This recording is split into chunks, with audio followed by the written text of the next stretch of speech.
Assalomu alaykum hurmatli o'quvchilar, quyidagi misolimizda hisoblanadigan savol kelibdi. Bu misol ishlashda biz birinchi navbatda nimaga ahamiyat beramiz? Mahrajimizda 3, suratimizda esa 2. Demak, suratda farq qilayotgan sonimiz 1.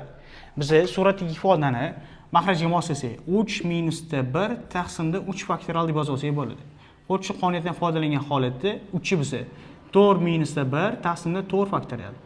Ya'ni keyingisi 5 minus 1 taqsimda 5 faktorial. Xo'sh, shu ketma-ketlik davom ettirib 99'i 100 minus 1 taqsimda 100 faktorial deb olsak bo'ladi.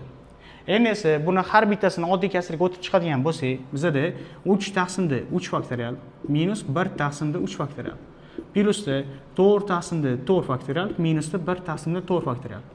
Hop, 1 taqsimda 5 faktorial, ya'ni 5 taqsimda 5 faktorial minusda 1 taqsimda 5 faktorial. Va davom ettirsak, 100 taqsimda 100 faktorial minusda 1 taqsimda 100 faktorial ifoda hosil bo'ladi. Endi bu misolni yana ham soddalashtiradigan bo'lsak, demak, bizda 3 taqsim 3 faktorial, 4 taqsim 4 faktorial shu ifodani qisqartiradigan bo'lsak, bizda 3 taqsim 3 faktorialimiz bor. 3 taqsimda 3 faktorial bu 1 dan 3 gacha ko'paytma. Qisqartiradigan bo'lsak, 1 taqsim 2 faktorialga teng bo'lib qoladi.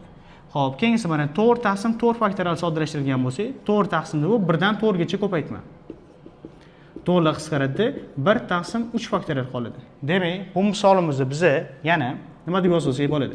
3 taqsim 3 faktorialni biza 1 taqsim 2 faktorial deb olsak bo'ladi. Minusda 1 taqsim 3 faktorial. Plusda 4 taqsim 4 faktorialni 1 taqsimda 3 faktorial qo'nishdi. Va xuddi shu holatda davom etamiz. Faktorial plusda 1 taqsim 4 faktorial bo'ladi bu, minusda 1 taqsim 5 faktorial. Xuddi shu holatda bu ifodamizda 1 taqsim 99 faktorial minusda 1 taqsimda 100 faktorial bo'ladi.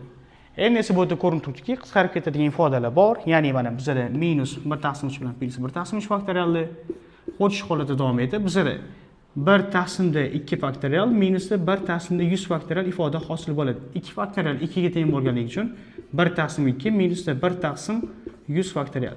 Ya'ni berilgan misolimizda to'liq javobi shu ifodaga teng bo'ladi.